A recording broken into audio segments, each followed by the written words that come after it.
Hello,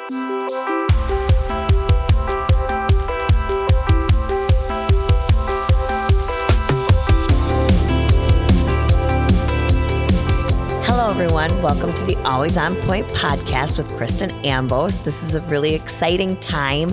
I am sitting here with Baxter Colburn from Colburn Creative. So for those of you that might not know, he is the guy behind all the scenes, taking care of my filming and taking care of the videos that I've done. And he's really brought me out of my shell. So I was so excited to have him on this new podcast to discuss marketing and why it's so important, because I think you would agree, Baxter, that it's probably one of the biggest forms of communication right now with all the social media world out there, isn't it? 100%. Yeah. We talk about this a lot. It's a very noisy world right now. Yes. So if you can find a way to stand out in some capacity, that is important. And that's where marketing comes in. Absolutely. So before we get too far into it, Baxter, if you can, tell us a little bit about yourself. Sure, absolutely. Your background and what you're doing now. Yeah. Oh, thank you for having me. I'm very honored to be a guest on your show. So yes, thank my you pleasure. very much. You did make me laugh too for a moment when you were like, "Oh, to help me come out of my shell." I was like, "No." I'm like, "You're pretty out of the shell in general, Okay, but fair. Maybe on video. Sure, out of your on shell video. on video, right?" But no, I live here in the Green Bay area. I've been in business for Colburn Creative for almost 4 years now. Went officially full-time at the end of September. I was running it part-time, and now it's my full-time everything, and it's been a great journey. I do a lot of photo and video work for businesses and brands, lifestyle, real estate, vacation rentals, you name it, we shoot it pretty much. So it's a lot of fun. You do, and so good at what you do. Oh, thank you. I appreciate Literally. And I couldn't have been more thrilled when you said you were finally going full time. Yeah. Because let's be honest, you were probably working 2 full-time jobs. Yes. Yeah. And don't get me wrong, the 2 full-time incomes was really nice, but then obviously to go full-time with just one is, it's been an adjustment for sure for the family, but we've had a lot of fun with it so far and excited to see what the next steps are. That's so awesome. Yeah. So awesome. So one of the things that has been important to me, and you kind of felt it with me the last round of videos we did, where I think and you said you've been in this for 4 years now, doing this 4 years, right? Yep. And I've been doing videos on my own and then with you and doing marketing for a little over 4 years, 4 or 5 years, but truly on the video side, my YouTube channel and things, about 4 years. And the thing I struggled with this last 6 months was burnout. Mm-hmm. And it's such a hard thing to come up with so much content. And I really wasn't sure how to talk about it. I think the last blooper reel you did was a perfect storm. We just need more bloopers, I think, is all we need. I think so too. They're so fun, but that's real. That's real, and what a lot of people did and what they go through. And for me, I have been talking to you about a podcast for over a year. Yes. Yep. And was really struggling to commit because I was really afraid of what would I talk about on the mortgage side of things that really brought it home for people. Yeah. Something that was entertaining, yet useful, educational. Correct. All the things that I stand for. Yep. And so we finally got together and you talked me into doing this as a... Didn't take much. No, it didn't. Okay, fair enough. I was like, you really need to do this. You're like, okay. I'm like, awesome. Here we go. But I was so grateful that you stayed on me because if you hadn't, I probably would have just pushed it aside. Right. And as we sit here today, I'm just so thrilled to be getting this out there. So tell us a little bit more for anyone in the real estate industry or just really any industry in general, when they're content creators, what that burnout looks like and what you as now a full-time creative film and print person are going to do to help them. Yeah, I think burnout is a very real thing, right? I think the world as a whole, as we mentioned, has just made it a lot harder or a lot easier, I would say, to burn out because of the rate of consumption, right? People are always on their phones. People are always on a computer. There's a screen in their face in some capacity. It's a great point. It's one of those things where it's like, I feel like all I'm doing is consuming all day. Yes. Right? So yes. Why, and it's motivation, I feel like, is at an all-time low for a lot of people because they feel so burned out or so pressured or pushed in so many different directions that the creative side of things, the more you're around that industry, the more people that I've talked to, and they say it's really hard to stay motivated all the time because everybody wants their stuff yesterday, right? Yep. Like Never fast I'm enough. already editing this podcast as we're talking because I know you want it already, right? But like it's that pressure almost sometimes as a creative is, well, I need it now because the industry moves so fast in any industry, not just real estate. I mean, that's a whole nother thing, right? But it's being able to understand like what it is that you want to do, how can you do it at a high level, and then are you okay with putting your phone down or your computer away and just breathing for a second? And I'm not great at all of that. Yes, exactly. I'm not great at that. It's tough. Yes, it very much is. So that's where that burnout comes from, is that constant drive or need to always be relevant or be involved in some capacity. Because if I'm not creating, then people think, oh, well, business must be bad. Business is this. I'm like, or I could be editing and I could be recording things and I could be in client meetings and my business could still be growing. Right. But if I'm not posting all the time, people think, oh, business must not be very good for Baxter right now. Like that's not always the case. Right. Like it's the perception game is really what it comes down to. Absolutely. And it's so true too. And part of me thinks, and I just heard this last night, so something you just said made me feel like it. So we were watching this documentary, if you will, and it was talking about how kids like under 10 are watching 7 hours of screen time per day. That's insane. Not at my house. No, it was never allowed at our house either like that. But okay, so let's just put that down. That's children. Now adults. Yeah. You know, adults are probably more like 10 to 12 hours per day. Yeah. And so I could understand you saying that, like how that meshes together with the consumption side of it. So that word just really hit me on that, because you're right. And then it's, well, if you record anything over 10 seconds, they won't watch it anymore. So you're like, well, what can I really get out in 10 seconds? That's where it was for me. Yeah. I can't educate anyone on mortgage in 10 seconds. Or it's the viral hook too, not to cut you off, right? It's I need, in the first 5 seconds of the video, you need to hit me across the face so hard that I'm like, now I have to see whatever you talk about. And that's really, really difficult to do consistently, regardless of what it is, let alone in an industry like yourself where mortgages, let's be honest, it's not the sexiest thing to be like, social media mortgage. What are you talking about? Right. No, I'm just kidding. But you know what I'm saying though, right? Certain that. industries, it's like, oh, of course it's easy to come up with all these things because it's X, Y, and Z and I can do whatever I want. But when you're in an industry where it's more education first, which is very valuable information, it's so hard to get people's attention. It's like, yeah, I know I should refinance. Yeah, I know I should do this, or I should talk about the VA. Well, I got it. Like, but it's not something that people are like, oh my gosh, like I got to go check this out because I know it's going to be, really, really good. Thank you. It is so hard. It is like, I'm not showing off a fun house, not saying that, but you constantly get new listings as an agent. Not saying that it's easier for an agent, but I'm just saying people are interested in that house. You've got a little bit wider part catalog of real estate. to pull from. And you're absolutely correct. I mean, this last year, rates were up. Yep. The inventory was down. Yep. People didn't want to talk about refinancing because they weren't going to lose their rate. People didn't want to talk about all kinds of stuff to do with mortgage. Like our industry was just not a very glamorous one to be around whatsoever. And so you can only talk about what a 30-year fixed mortgage is so much, right? Correct. Yeah. But yet you've heard me talk while we do our videos, and there's such a massive education and loan programs that people don't even know exist to fulfill their needs and their dreams of real estate investing and things like that. So that's part of where it needs to stay sexy. But I just got to a point where I'm like, 5 seconds isn't going to cut it.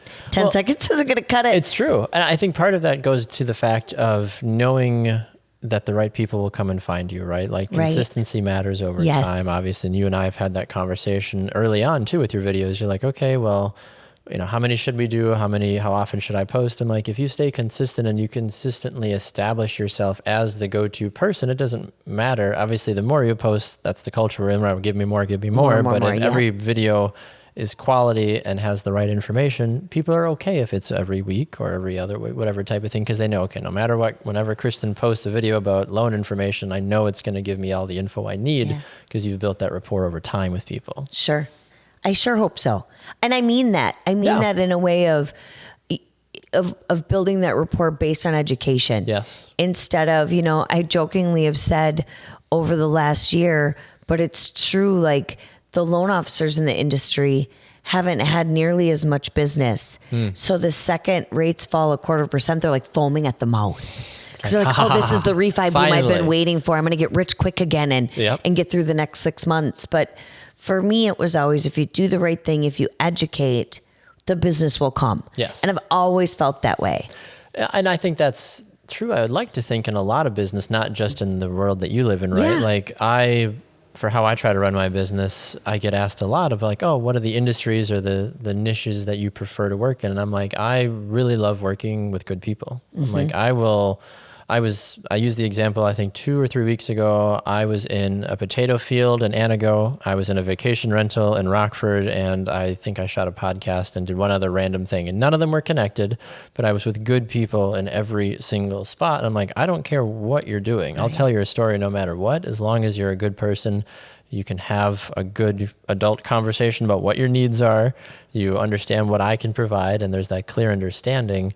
Everybody wins, right? Across the board. 100% agree. So that I think I did an Instagram story about the other day about people also always saying, oh, you need to niche down. I'm like, why? Why do I have to? No, like, you don't why have to can't do I focus anything. on what I like to do? And if I have 6 to 8 that I enjoy doing, and I can serve those industries well, why? Correct. You do the 6 to 8 then. Correct, And yeah. you do them well. You do them to the best of your ability. Exactly, yeah. Exactly. And the people that are all in on one specific thing, great, they do a wonderful job. But I Yeah. also feel like then those burnout rates are higher because it's like, how many different ways can I shoot real estate for the next 3 to 5 to 10 years? Is that all that person wants to shoot? Or I only want to do lifestyle? Okay, great. Or I just want to do weddings. Okay, well, a lot of wedding photographers, if you ask them after 3 to 5 years, really hate what they do. Right. Even if they're really good at it, because they're so tired of shooting the same thing all the time. And as you're talking to me, and maybe the audience can hear this too, like I'm picturing different businesses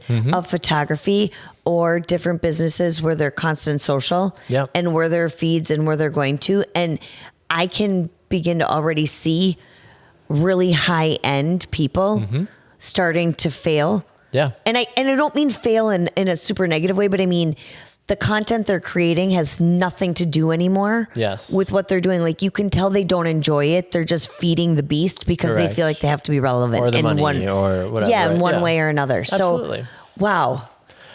Don't get me wrong, too. I think the people that do that at a high level do it really well. But like I said, I've had enough conversations with enough people, just using the photography example, right? Like, there are really only so many ways that you can shoot a wedding. There are really only so many ways you can shoot a dynamic, engaging video of a house, right? Like, and the people that do it and do it well, I love it. It's fun to watch. They do an amazing job.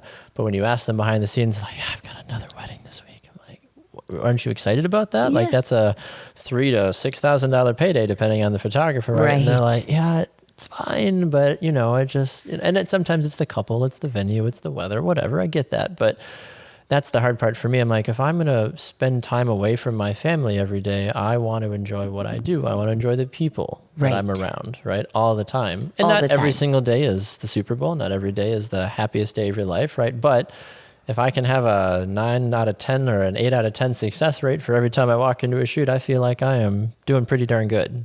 Heck yeah, you are. And that is really a testament to why the quality of the work you do is so massive, because you truly enjoy the people you work with. Yes, I appreciate So you that. want to give a really high quality. Correct. The amount of compliments I've gotten on, I love it because people, instead of people saying content, they'll say commercials. Like, I love the new commercials you're putting out. But that is hilarious, and I appreciate that, and that does make me laugh when people say that. I'm like, oh, like, what channel was it on? Like, I'd love to know. Where was it? Fox, TikTok. CBS? Yeah. Like, no, on Instagram. I'm like, oh, okay. Very that's close. that's the new TV these days. Yes, right? Is it not social media? It's on your phone, 100%. Yeah. Yeah, it's marketing is such a unique thing. I have a 10-year background in marketing, and to go from social media, kind of consistently posting, it was more about photos and graphics when people first started off, and a little bit of video, and then it was live video. Everything had to be live streamed. I'm on Facebook Live today, or I'm Instagram Live today, or whatever, and everything had to be streamed. And then we got to this on demand, and then Instagram and TikTok really took over with the vertical video, and that kind of changed the game of everything for people. So business owners are having to face the choice of either embrace it or run the other way, and it's fine, we've been doing the same thing for 20 years. Well, great. If that's your goal, then stick with it, I guess. But what is your actual ceiling? Probably not very high. Yeah. And it's so, I love that you just brought that up too, because I remember being like, oh, we're vertical now. Oh, okay. Okay. Now we need to be this many seconds, or now we need this, or constantly chasing the algorithm that when you think you chased it and you got it, it changes again. Yeah. And then all of a sudden now you can't do 10-minute YouTube videos. They only have to be a minute, or now they're shorts, or now they're, they're, now all of a sudden long form is back. You're like, well, which one is it? Which one is it? And make up your mind. For me personally, long form is always better. I feel like that's where I can educate more. Agreed, 100%. And that's where I can get the true depth of why mortgages are interesting. Correct. And why people should. This is something that isn't taught in school. Yes. Credit isn't taught in school. How to pay bills isn't taught in school. Yet it's the very biggest, or not the very big, it's the very biggest thing. Some good English there. Welcome to me. Some better, more gooder English there for you. But it is one of the most important things you need to know when you buy a house. And I know I'm obviously talking to you a lot on my side of things, because that's what we work with. Yeah. But to get off of the mortgage and what you do for me side of things, what is your favorite thing to do when it comes to marketing? Is it podcast? Is it video? Is it a little bit of everything? And maybe that's such an ambiguous question. That is an ambiguous question, because I like to defer back to, well, I don't care what it is of the people, right? But since you're pushing me into the box of like answer the question, right? So I went to school for broadcasting. Right? I went to school to be on camera, do sports broadcasting and journalism. That was what I thought I was going to. My goal was to take Wayne Larrabee's job. I wanted to be the Packers broadcaster whenever he retired, and like that's my job, right? Like that's my goal. I got to do it a little bit around the country and locally in the Milwaukee area and Door County when I did it, and loved it. Still scratch the itch a little bit here with UWGB and the Green Bay Glory in the area, but then I was like, okay, that's a really hard industry. It doesn't pay very well. So then I started a podcast company and ran that for 3.5 years and loved it. I was like podcasting, and it was kind of ahead of the curve of podcasting a little bit. Podcasting was starting to come up, but that was 2018, 19, 20, I believe, or 17, 18, 19, 20, somewhere in that chunk in that time, and loved everything about it. Got to produce over 45 podcasts around the country and 500,000 downloads. Some shows were nominated for awards. It was a fun, big community. That's so neat. I didn't know all of that. I knew you did the podcast company, but I didn't know all of that. You're such a humble person. Oh, thank you. I'm glad that I did just beat you out of it. I appreciate it. But it was that experience, I think, taught me that that was where I think I really got lined up with working with good people, right? Yeah. Because it wasn't a podcast network tailored around what Baxter wanted. It was around getting the right people in the door and helping them have a platform. The tagline of the network is "We all have a voice." Yes. Right? Like we all have a voice. We all can say whatever it is. And I had podcasts about self-help and sports and what it was like to be a military spouse and gaming and movies. Like there was all kinds of stuff, and that it was always fun to look through the catalog on a weekly basis and be like, we're really helping so many people in all over the country, because it was like a fully remote network. My staff was around Wisconsin and in California, and then I was up in Sturgeon Bay during that time, and we had hosts all over the country, and people consistently would, my favorite is when people would submit a review of a show and say, oh, Mariah did such a great job with the episode. And then the host would send it to me and say, thank you for giving me a platform to say X, Y, and Z, because I just changed Susie's, life in Texas, right? Type of thing. And I'm like, that's okay, amazing. So much bigger, right? And I'm like, I just gave you a platform, and, we do the editing, and it's a small thing, right? But the reach is so much bigger. And that's why I always tell people, I'm like, don't sleep on the influence of what podcasts do, right? So I love video, I love photo, but truly, like, I think podcasting is the thing that brings me the most joy at the end of the day. Sure. And I have a couple of clients that do it, not many, and some have done it and some haven't over the years, but that's why I also host a podcast with Mandy Wilkie and Allison Elise, the Real Chat podcast. Yes. Subtle plug for that as well. No, it is. It's a good one if you haven't watched it. We love it. We love doing it. And the stories, right? The business owners that we talk to, the entrepreneurial struggles and triumphs that go through everything as well. But I just feel like the intimacy of having this conversation. I love interviewing people. I love talking to people. As you mentioned, I can't get all of that out of you in 60 seconds. No. But if I get 20 to 30 minutes with you on a couch, we can cover a lot. Heck yeah. Right? So I think that allows for that more intimate medium. I always say podcasting is the most intimate medium because whoever might be listening to this episode right now could be at the grocery store, they could be folding laundry, and it's just us and them alone. Even though there might be around other people, right? They could be folding laundry, they could be driving to work. Point. It's the most intimate medium we have because it's usually on headphones. I was just going to say, now I'm picturing everyone walking around with their earbuds in. Right, and that's what it is, right? You're at their grocery store. Should I buy the squash? Should I buy the zucchini? Whatever. But also Kristen and Baxter are talking about marketing. Okay, great. And it's just us. Yeah. We're just alone in that moment with that person, right? Type of thing. And it makes such a difference. And you feel like you know those people a lot better, right? That intimate relationship.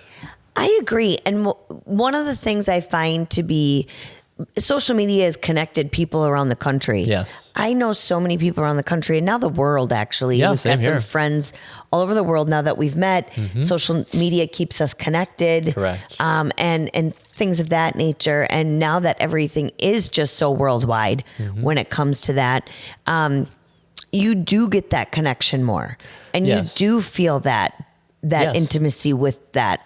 I mean, there's a couple podcasts I listen to regularly and I feel like I know them. Yes, like if you saw them on the street, be like, oh my gosh, let's talk about X, Y, and Z. And that's the culture now, right? Of them probably not being weirded out by it, where if you came up to, whoever on the street, they'd be like, what? Who are you? What are you talking about?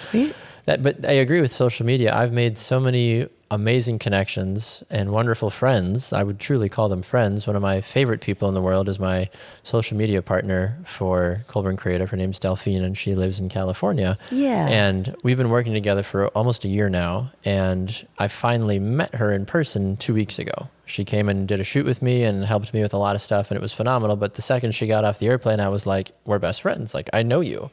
And even though I'd never physically met her, Isn't that amazing? We've talked tons of times and FaceTimed and texted and called and worked really well together for almost a year. But when she finally physically showed up, I was like, I know this about you and you know this about me and we know life and it's great to see you. And I joked with her because I would poke her every once in a while on the shoulder. I'm like, I just have to make sure you're physically here. I'm like, this is so out of body experience. Like, you're here. This is crazy. But that's just a small example of someone that I met on Instagram that now is a business partner and now helps a huge piece of what I do on a weekly basis. Isn't that amazing? So relationship building is real. Yes, 100%. It's real. And that, I think, goes back to the marketing conversation, right? Like, how can you avoid burnout? Have good relationships. Have good people around you. Be willing to ask for help. Right. I have a client I'm shooting with tomorrow, a realtor, that's doing similar stuff that you and I have done before. And she messaged me today. She's like, I'm excited for the shoot tomorrow, but she's like, I don't know what I'm going to talk about.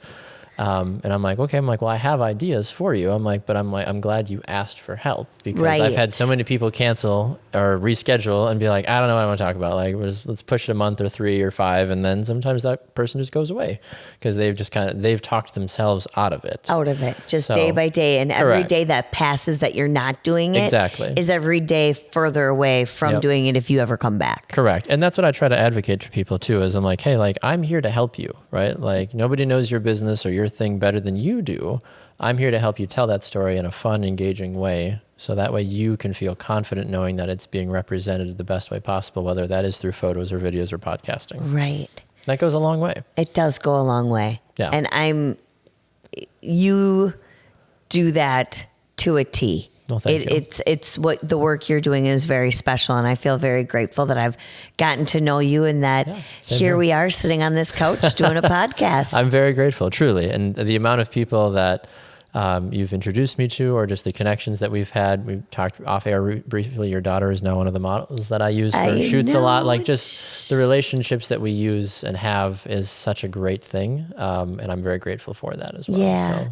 And we're grateful for you too, our whole family being a part of the Colburn Creative family. Under the umbrella now, right? Yes, under the umbrella is pretty neat. So thank you so much for including all of us. My pleasure. Thank you for the opportunities. And thank you for being here with me. So for those of you who are interested in learning more about Baxter, you can go to colburncreative.com.